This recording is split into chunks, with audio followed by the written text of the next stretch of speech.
Okay, so as more people start joining in, good evening, everybody, and welcome to today's webinar.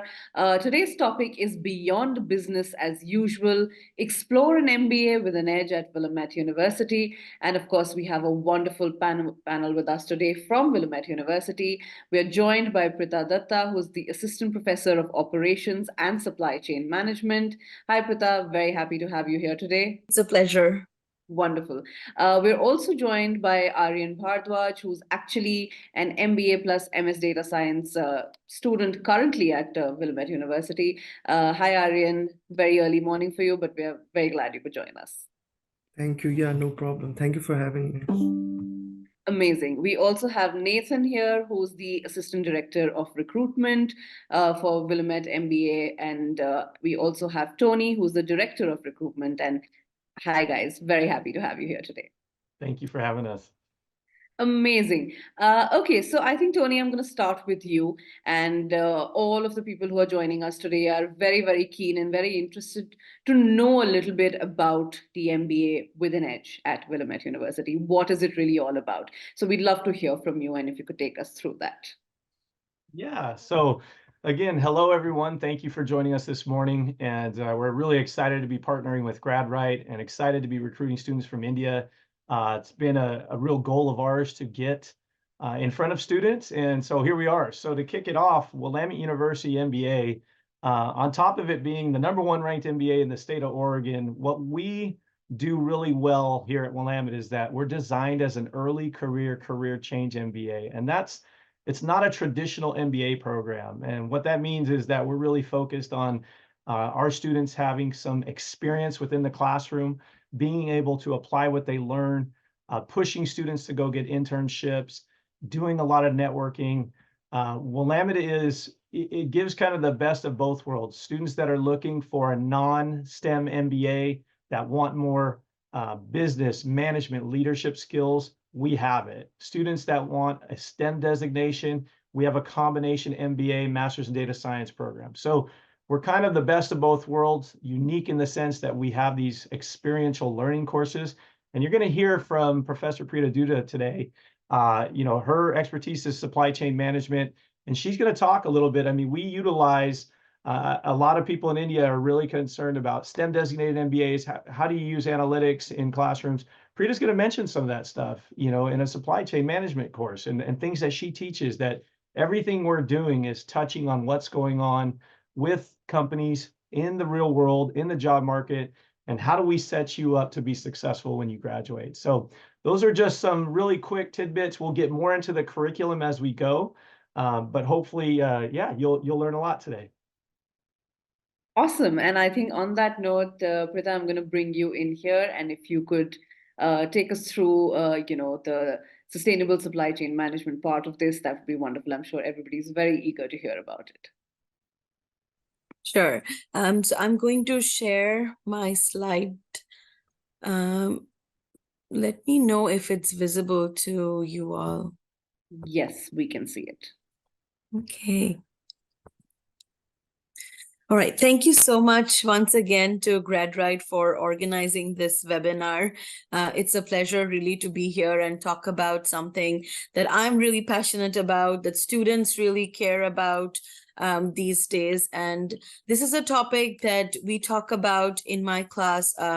I teach operations and information management at the MBA level at Willamette University. So today we are going to be talking about sustainable supply chain management with data analytics. So we'll start with what is supply chain? What is supply chain management, right?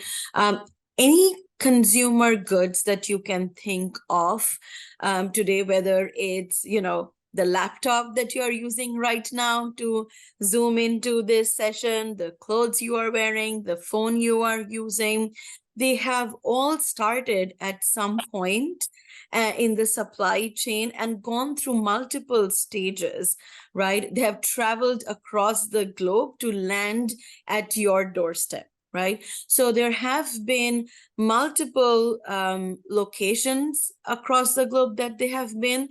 They started out as raw materials. They have gone through several stages of production to be finally what they are, to be the finished goods that they are, right?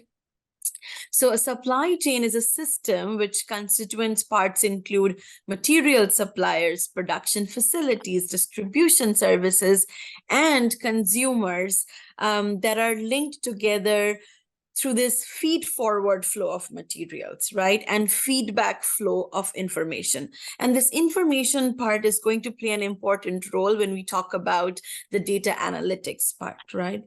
And when we think about supply chain, the term chain, makes it seem like it's a linear thing, right? But it's not. Again, when we are looking at supply chains, today they are global networks, right? Very complex global networks interconnected with each other, very intricate networks. And that makes managing them all the more difficult, right? So we need some methodologies.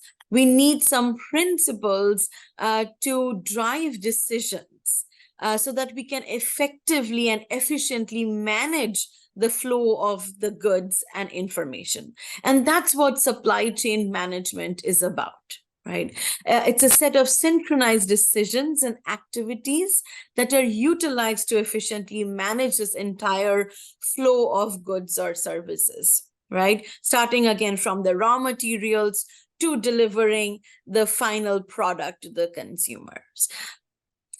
And, like I said, in recent years, globalization has had its benefits, of course, but it has also come at a cost to the environment and the society, right?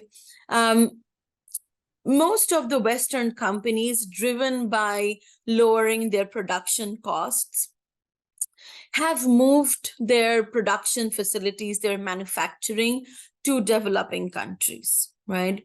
And we have seen massive impact, adverse impact of that on local communities. It has led to job creation, but it has also led to some really disastrous incidents. I have an image over here from the Rana Plaza incident of 2013. I don't know if you remember that, but this is a sort of a garment district in Bangladesh. It collapsed. This building collapsed in 2013, causing the death of over 1,000 people and even injuring, I think, around 2,000 more people, right? It housed the production, the facilities of many popular brands such as Zara, Walmart, but the people were working under terrible conditions, right? The next picture that you see here, that's a river from the city of Tirupur in southern India. And obviously, that's not how a river is supposed to look, right? The color you see is from dyes coming from the surrounding garment facilities. Again, this is a river surrounded by clothing factories. So these are coming from the dyes used to color clothes. The next image that you see, that is a clipping, a news clipping.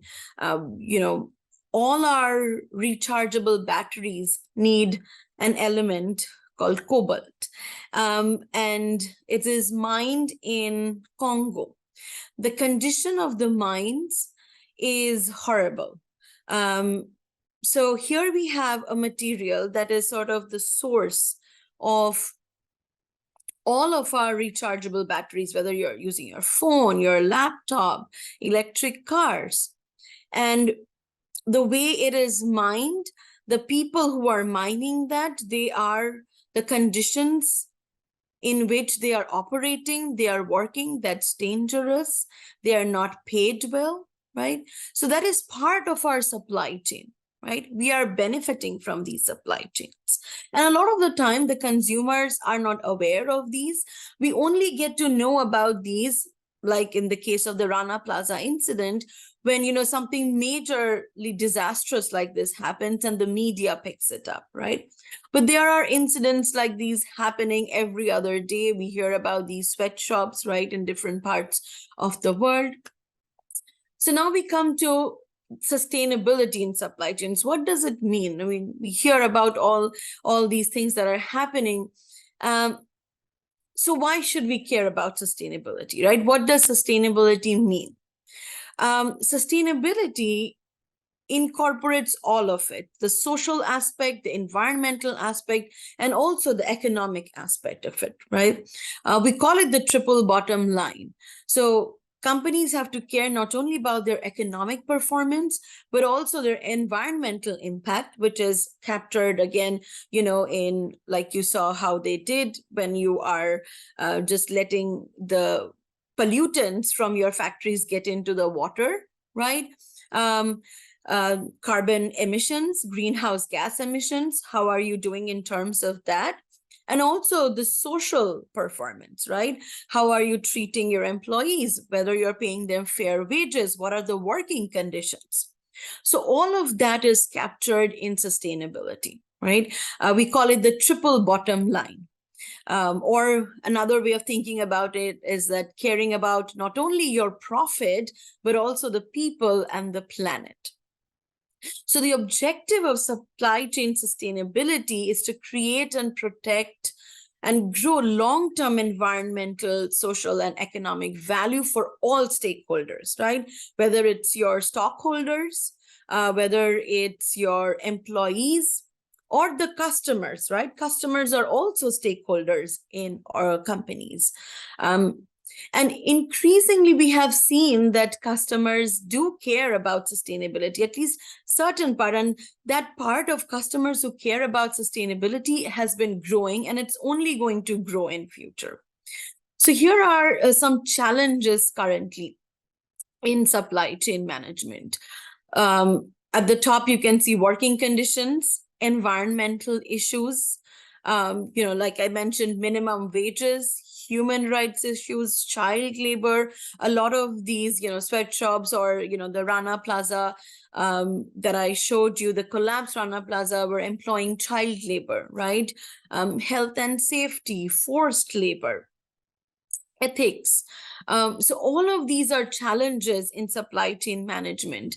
And they also sort of coincide with, if you look at some global risks shared by the World Economic Forum. These are over here, you can see the top 10 global risks by severity, right? So of course, there's environment. So you have climate action failure, right? A big part of it. Biodiversity loss, you have human environmental damage. And, you know, again, like I said, there's been growing pressure on organizations, on companies to move towards being more sustainable by governments, by policymakers. There's the UN Sustainable Development Goals, and there's a study by MIT's Supply Chain Sustainability Department. They come up with this report, yearly report, and here you can see a snapshot of their 2023 report. So they do a survey where they ask companies about their sustainability goals, how far they have come. So this question is about, does your firm have a net zero goal in terms of carbon emissions? And 35% of them said yes. And here you can see the percentage, right? In terms of their goal and the year, right? So again, there's been a growing pressure for various reasons that we see over here for companies, for firms to move towards a more sustainable supply chain. Of course, there's brand image, right? You can only imagine what an incident like the Rana Plaza incident will do to a company's brand image, right? That's going to cost them money, and companies don't like that, right? They won't want to have any sort of bad reputation that's going to result in lost sales. So looking at it purely from, business perspective, that's not good for them moving forward. Incidents like this, it's not going to be good for their brand image.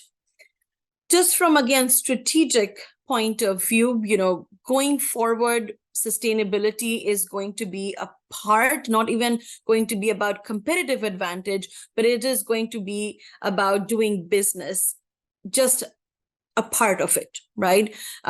So if they move now, they have some competitive advantage right now. Like I said, stakeholder demands, there's been a push from NGOs, there's push from shareholders towards being more sustainable. Consumers, again, there's several surveys that show how consumers are also moving towards more sustainable brands, right?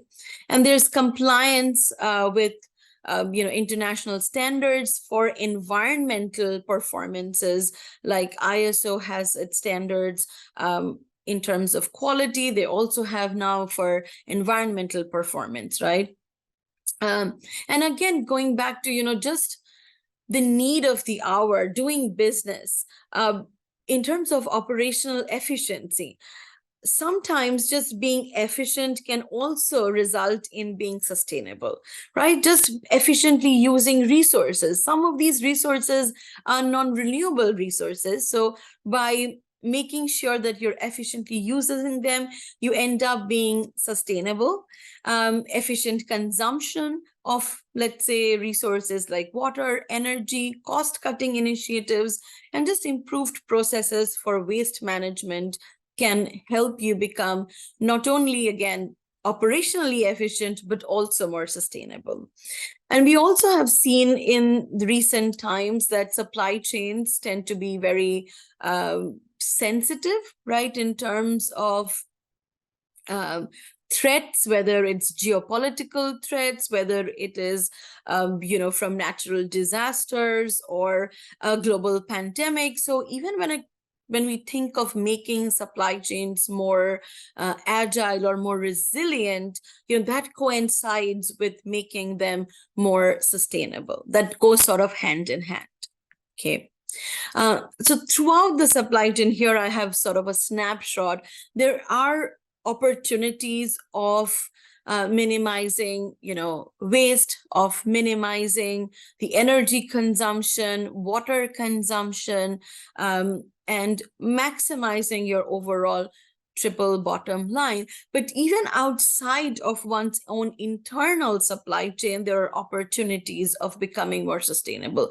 For example, a lot of the times when we talk about these issues in, overseas locations, right, in the offshore plants, they are due to the subcontractors or issues with suppliers, right? So it's also important to make sure that when you're contracting suppliers, that they also conform or adhere to your standards of sustainability. So now let's talk about the data part, right? How can data help? I mentioned the flow of information also through the supply chain, right? And that's just as important as the flow of the goods, because data is what brings the supply chain to life, right? It allows us to see across this complex supply chain networks. Like sitting here right now, if I have access to data, I can see where the goods have traveled, right? Or where it is stored right now, how long it will take to get delivered to the customer, right? And data in general, helps us make better decisions, right? Data analytics helps companies make better decisions. And here in this case, it's just better decisions that have implications for the society and the planet, right? A huge part of supply chains being more sustainable is data transparency. It's just being able to, like I said, seeing what your suppliers are doing, right? So transparency and data sharing, a big part of sustainable supply chain management. Data analytics helps companies build these strategies for meeting their sustainability goals while also not compromising on their business targets, right? So there are certain categories of analytics And we're going to go over those now. So if we talk about descriptive analytics tools help us explore what has happened, right? What has already happened. So you look at historical data to understand, your performance till date, right? So you gain insights about your performance. How have you done so far in terms of your greenhouse gas emissions? How has the company done in terms of their energy consumption? And it helps the company identify and understand its patterns, right? Whether it's through visualization, creating dashboards for key performance indicators in terms of sustainability, right? And then we move on to predictive analytics, where we look at what could happen in the future. So you find these relationships in your data, right? What could be affecting my greenhouse gas emissions? What are the factors that lead to more energy consumption? You can use probabilities to make forecasts and predictions. And, a major area in supply chain is demand forecasting. So when you have better demand forecasting, it can help you with better inventory planning that can in turn help reduce waste. And I mentioned food supply chains here because that's an area where we use a lot of natural resources, right? There's a lot of water consumption. So you don't want overproduction, right? So that's one way predictive analytics has been really helping. And lastly, prescriptive analytics helps us determine what is the best course of action. It prescribes companies what they should do. They evaluate and determine alternative ways, different ways to meet business objectives. Now, business objectives could be traditionally reducing costs, right? Reducing shipping costs from across the world. It could be maximizing profit. But now when we talk about sustainability, it also includes minimizing your greenhouse gas emissions, minimizing use of or consumption of non-renewable energy, while balancing constraints, right? Businesses are operating under a lot of constraints. So some examples that I have over here, the image that you see here is from Patagonia. So you see, all over the world where they have their factories that are denoted by the green dots, where they have the farms, the textile mills. So again, if you are sourcing from all over the world, you would like to know where you should have your facilities, right? What should be the location of your facilities? What should the distribution routes look like if you want to reduce fuel consumption? What sort of transportation mode should you use, right? There's different kinds of emissions related with shipping using, planes versus using ships. So there are lots of decisions to be made, and data analytics can help us make these decisions more efficiently in a way that's better, again, for the planet and the people, not just in terms of the profit for the companies. With that, I'll end my presentation. Thank you so much for listening. I hope you enjoyed the presentation. Thank you so much, Pritha. That was extremely insightful. And I think everybody who's joined us today will definitely walk away with a lot of information. And I think it's a wonderful little snippet of what they can, hope to learn if they decide to become part of the program at the university. And thank you so much for taking the time. I learned a lot, definitely. It was very, very interesting and insightful to listen to. Okay, Tony, I see that you've also been taking a couple of questions. That's wonderful. I think more on that note, we can sort of dive a little bit more into the program, talk a little bit about, what really are the dual degree opportunities, and just maybe take everybody through all of that. Sure. Yeah, absolutely. So is it okay if I share my screen here? Absolutely. Okay, here we go. And I will put it in the slideshow mode so everybody can see it a little better.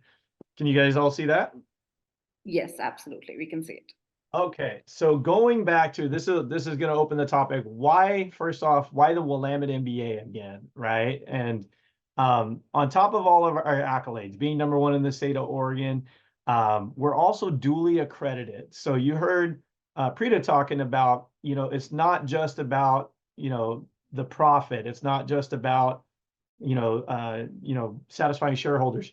There's a lot of people that'll come into our program that want to work for not-for-profits, or they want to do government work. This program also, another distinguishing point, we do more of a cross-sectoral approach within the program. So we're duly accredited by the AACSB, which is when you look at Harvard, Yale, Stanford, all the big names, all the for-profit accreditors, that AACSB one, that's the top-notch one.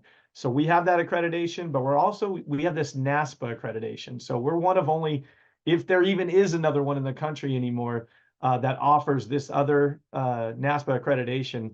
Used to be only one other school that did it, but basically that makes us unique because that's that not for government, not for profit, or for government, not for profit accreditation, that cross-sectoral approach. So right from the get-go, in your first year in the program, in that first semester, you take what's called a PACE course, and it stands for Practical Applications, Careers, and Enterprise. And in this course, this is where you're diving into some of that not-for-profit work. So you learn a whole different set of skills.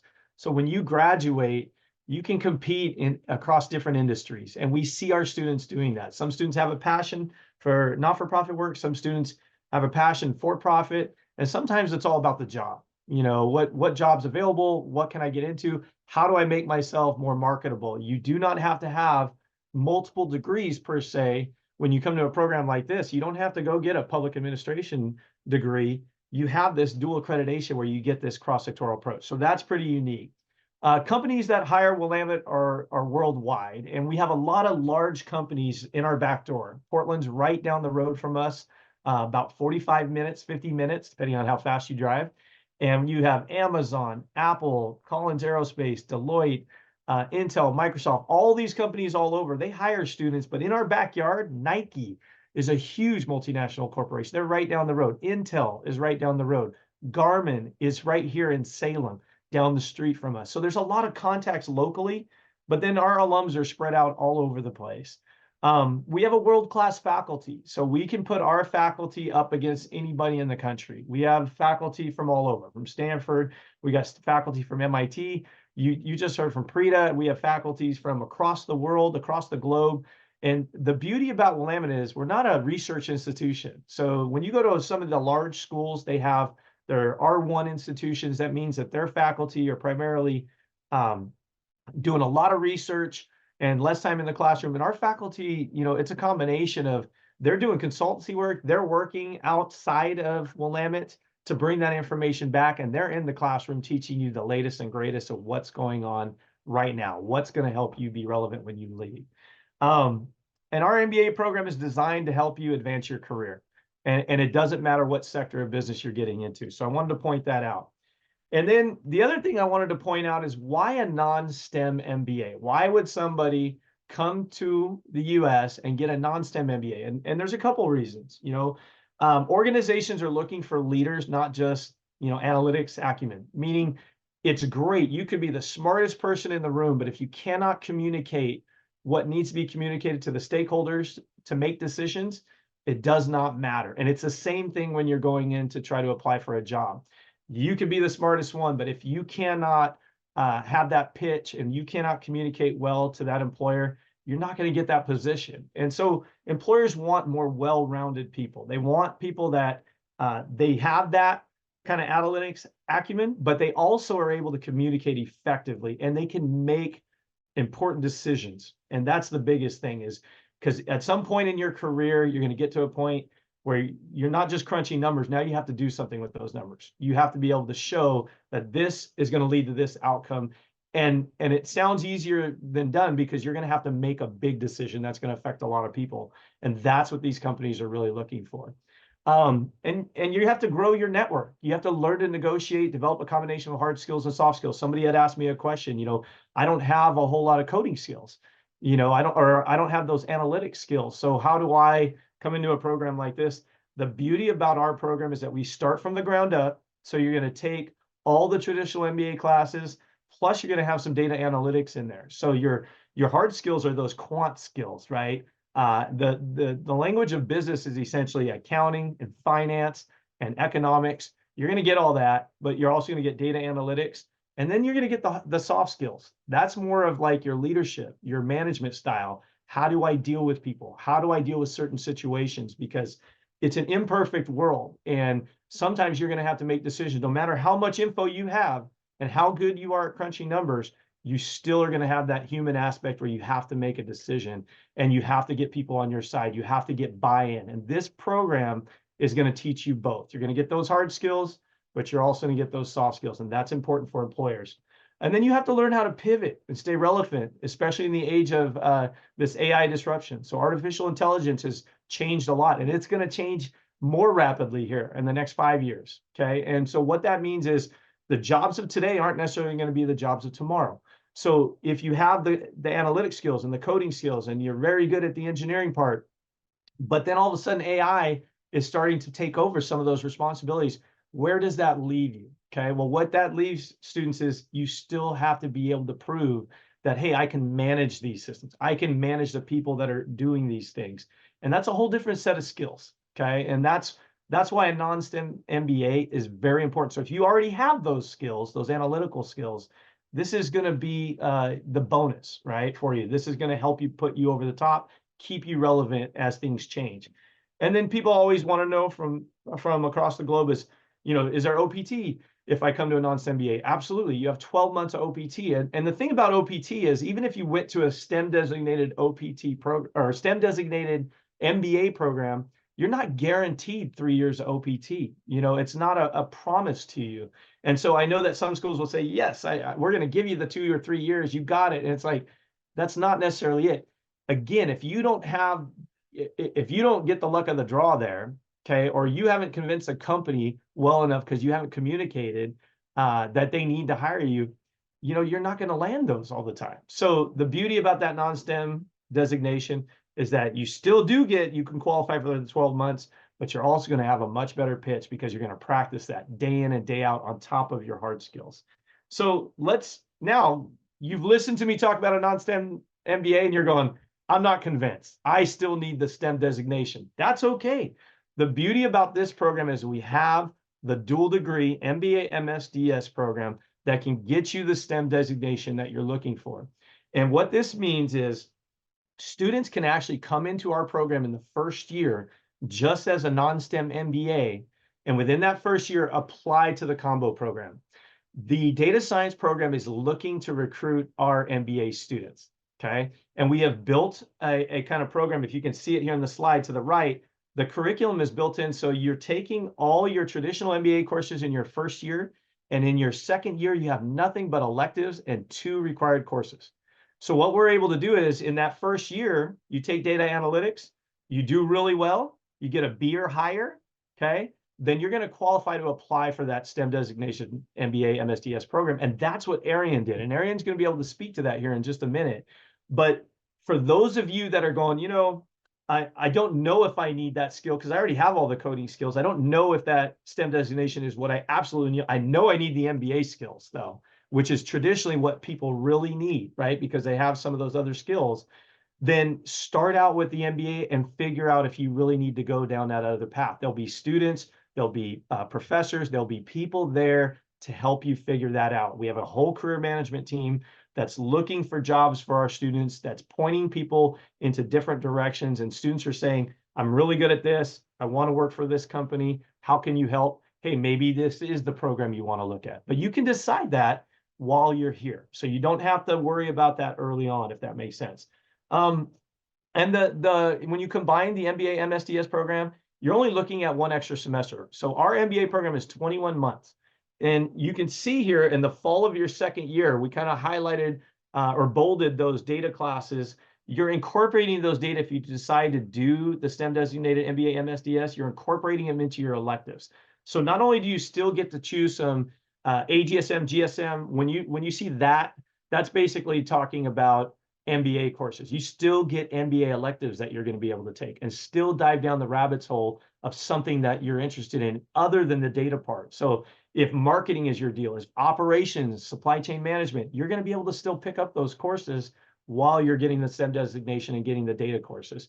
And then you just have that summer semester of 4 classes to finish things up. So about 26 months, and you're done, and you walk out with 2 degrees and your STEM designation, okay? And you're going to be combining these business expertise, these leadership management skills that these employers are looking for with the data analysis. Because again, AI is disrupting things right now. And if you think, what's going on in the world today and you're seeing jobs being taken over by AI it's just the tip of the iceberg. So you need to set yourself apart. You have to have more than just those data analytic skills. And this combo program is awesome because it's going to give you both.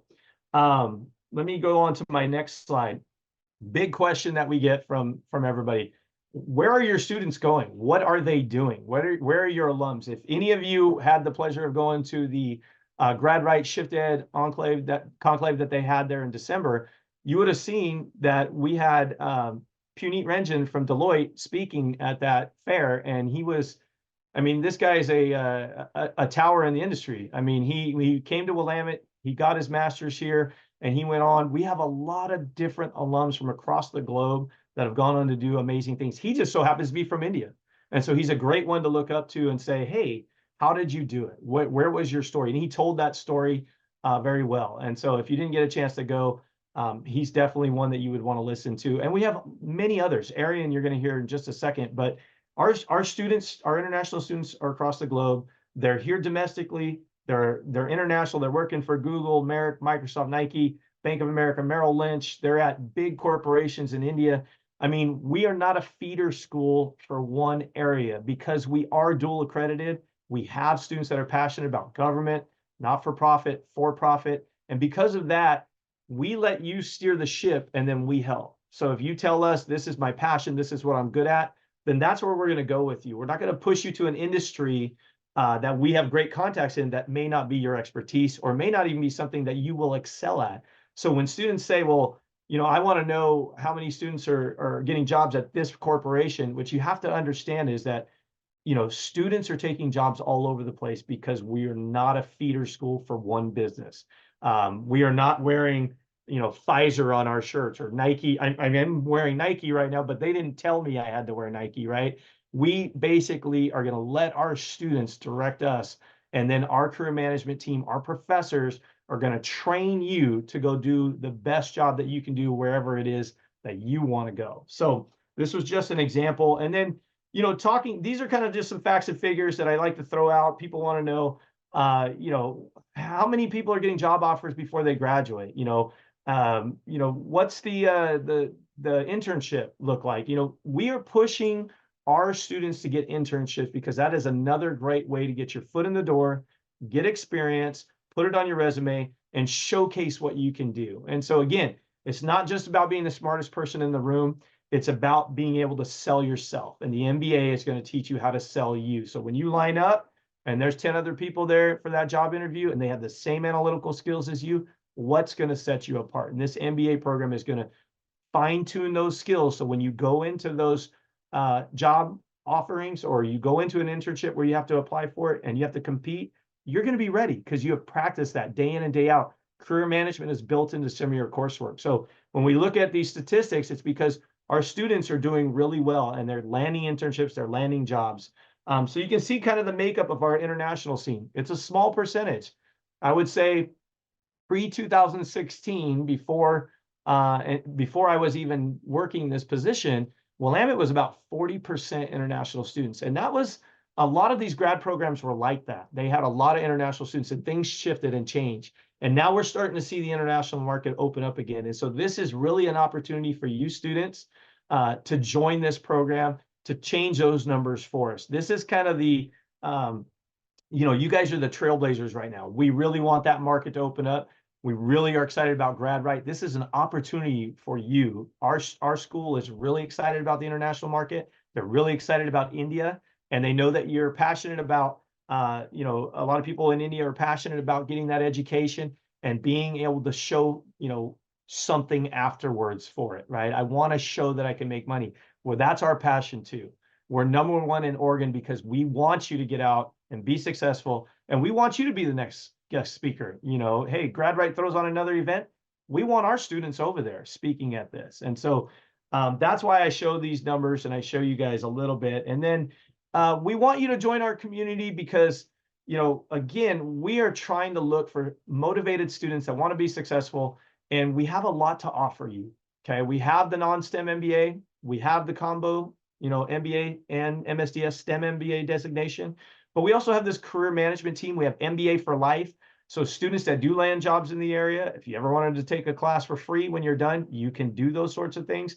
There's a lot of bonuses to joining the Willamette community.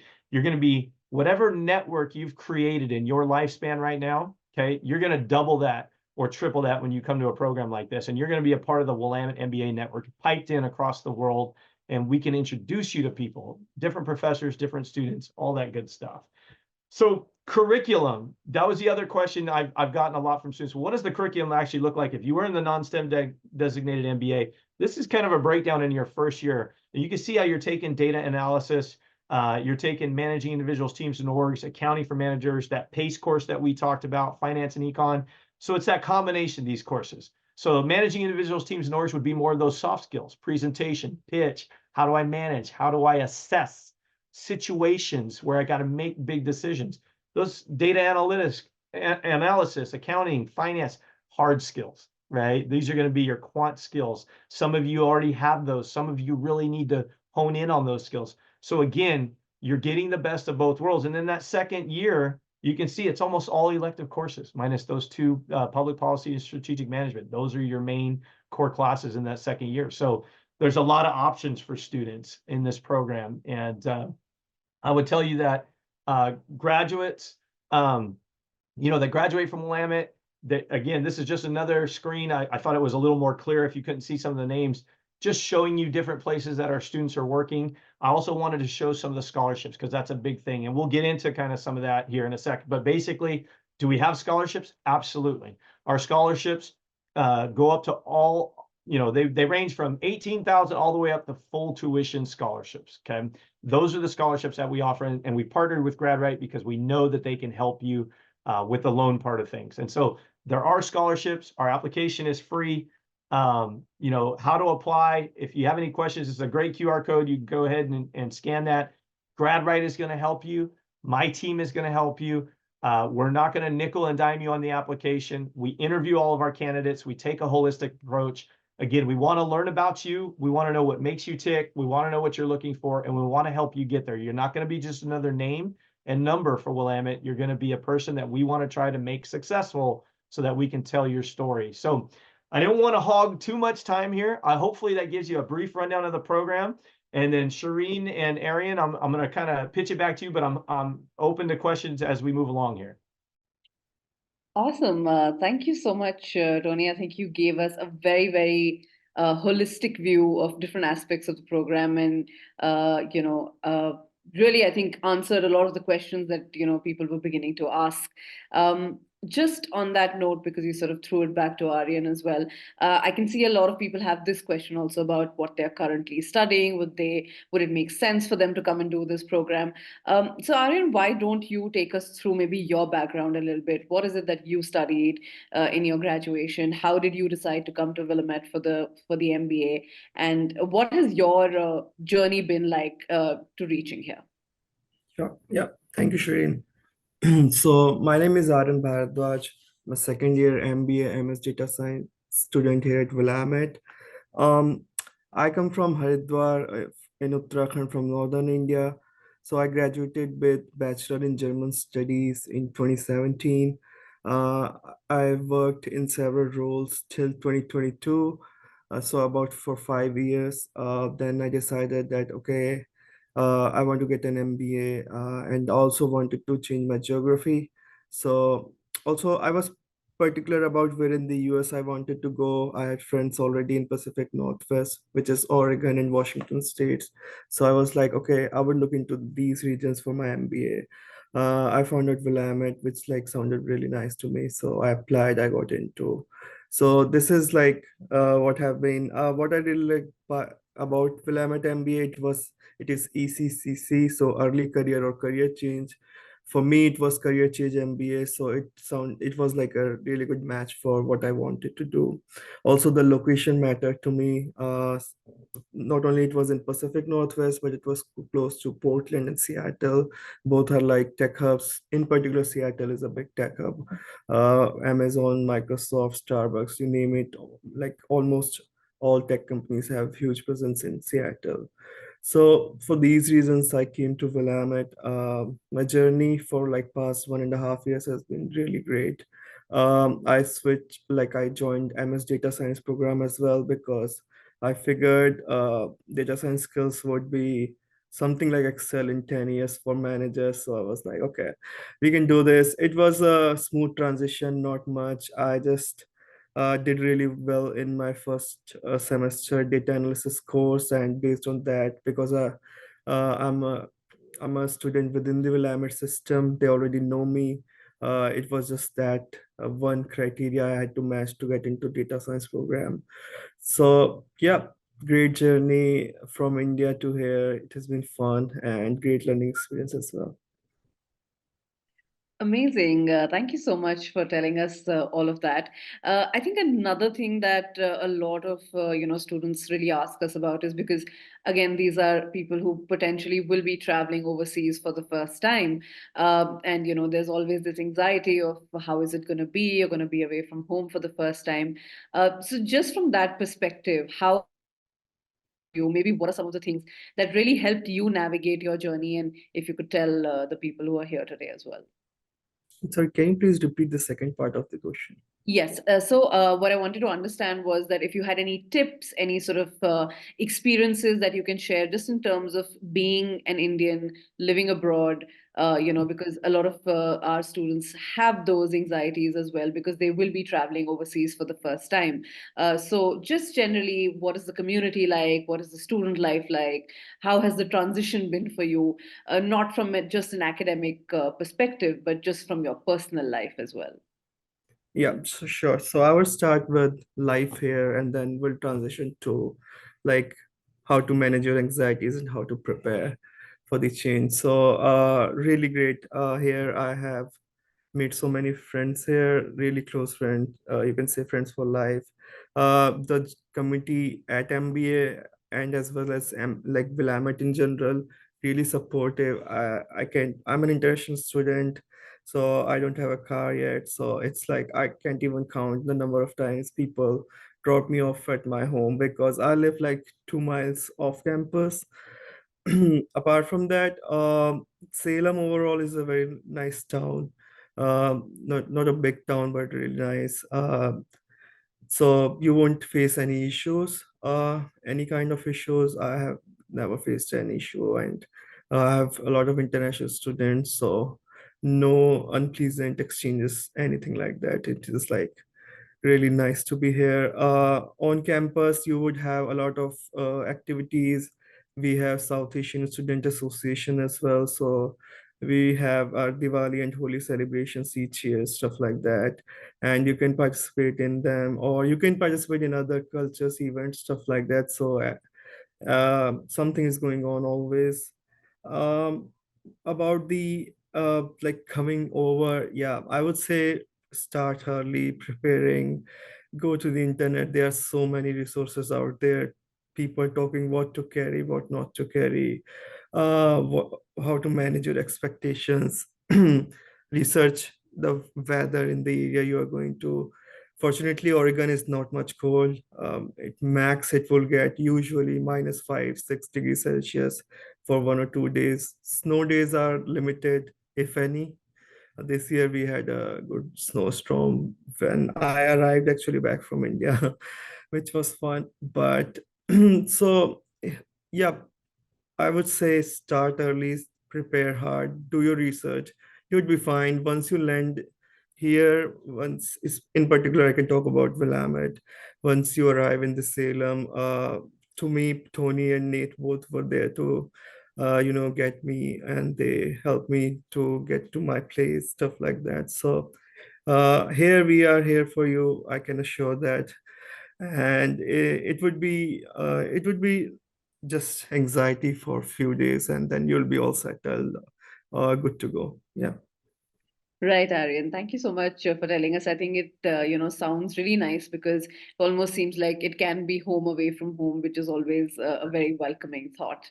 Um, so, Tony, I'm going to ask you another question, and I think we talk a lot about eligibility criteria. We talk about scores. We talk about applications, but there's also an interview part, right? There's also this part where you meet the prospective student. You have that conversation.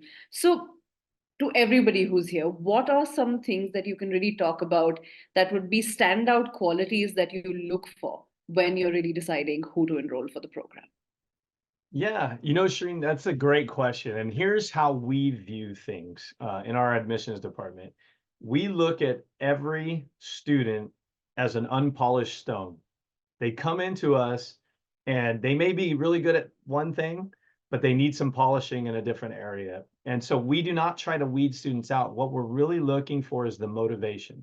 How motivated are you to want to be here, to come in and to do well? It's not about what you know. Again, there's a lot of people who know a lot of things, but if you're not open-minded, if you're not willing to learn, if you're not willing to adapt, it's the same thing as an employer. They don't want you on their team because you have to be able to change and you have to be able to have that want to grow and be better. So that's ultimately what we're looking for. So we're not looking for, because we're a program not built on the experience. This is a early career change, which means we're anticipating students have 0 all the way up to a ton of experience. But because we have that kind of mix, it's not an expectation of ours. What we're trying to really do is hone in on the motivation, hone in on the person's skills that they want to learn, or hone in on the skills that they have that they just don't know how to turn that corner to get that next career move. So we're looking for that. People that are motivated, people that aren't afraid to try, people that are willing to get out of their comfort zone.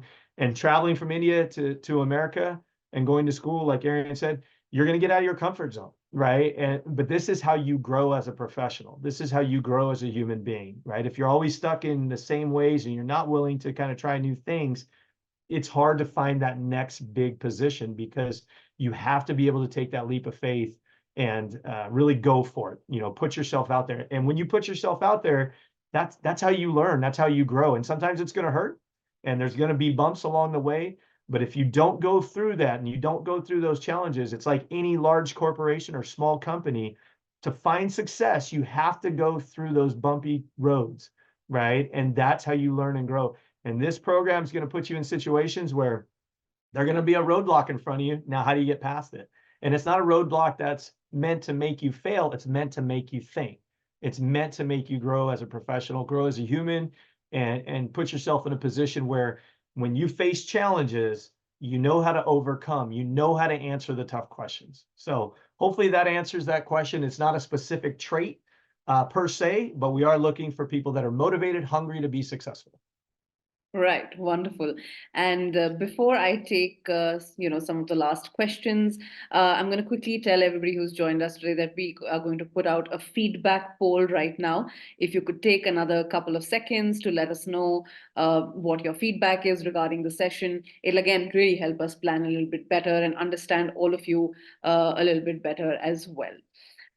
Okay, I think very important, Tony, it came up in your presentation as well, but the scholarship opportunities that you spoke about briefly, I think that's something that we at GradRight also really try to, help people with as much as possible. So if you could talk to us a little bit about that, maybe that would help answer some of their questions as well. Yeah, so scholarships are available to any applicant that applies and is admitted. So we give basically 100% of the students that we admit get some sort of scholarships. And we're basing that off of a lot of different factors. Your interview, although it's not like a job interview, but again, it's that we're looking for somebody who wants to be successful, who wants to come in and work hard. Not that you have to know everything about subject matter. It's that you're open-minded and you're willing to come in and, hey, I want to be part of this program, and here's what I'm looking to try to accomplish. So we're looking for that. And then we're also looking, yes, we're going to look at your grades, your curriculum. How did you do? Did you face some adversity in some classes, but then maybe bounce back? Did you have some adversity in your life that you talk about in your personal statement that's required on the application? And you let us know, this is what I went through, here's how I overcame it, and here's where I'm at. That's important, because again, employers want to know that you can face these challenges and still move on. It's not about, getting knocked down and everybody saying, well, look, you're down and out. It's about getting up, right? And that's what we're looking for. So I think we're taking that holistic approach. We're looking at the grades, we're looking at your interview, we're looking at all the things you've accomplished, whether it's a lot of accomplishments through work experience or very little. We're looking at all that stuff, but then it's really that motivation. And then we say, okay, what's the best package that we can put together for this student? And then we put our best package out there. And this is typically before students have even taken the GRE or the GMAT. You can get a scholarship before you take the test. The test is required. Some students get a scholarship and they're really happy with what they got, and they take the test just as a formality because we require it. And we don't care. Whatever that score ends up being, if it's very low, the scholarship we gave you is guaranteed. However, we do like to have the test option, and we're different than many schools because schools have removed the test option, and students think, oh, this is a great thing. I don't have to take a test. But what they really do is they pigeonhole you and they say, well, this is the only money we're giving you because based off of this, that's all we can do. Or some students don't get any scholarship money. What the test allows you to do is earn all the way up to full tuition. So if you score above the 88th percentile in either the GMAT or the GRE, you don't have to take both, you can take one or the other, you're going to qualify for a full tuition scholarship. So, students that are money is an issue, that test allows you a chance to try to earn more cash. And many students are stuck, again, with these programs that don't offer those because that's their way of, I don't want to call it money savings, but that's their way of, saying we've already given the scholarships we want to our top students, everybody else, it's kind of sorry, Charlie. And for us, we're saying, hey, if you're passionate, you want to study hard, you want to be successful, we're going to give you that opportunity still. So go out there and crush that exam. So hopefully that answers that question. Amazing. That sounds wonderful. Thank you so much for letting us know. So we're almost out of time, and I am so thankful to all of you for joining us today. It's been a really, really wonderful, very insightful, very informative session. I think I have definitely also learned a thing or two, which is absolutely wonderful.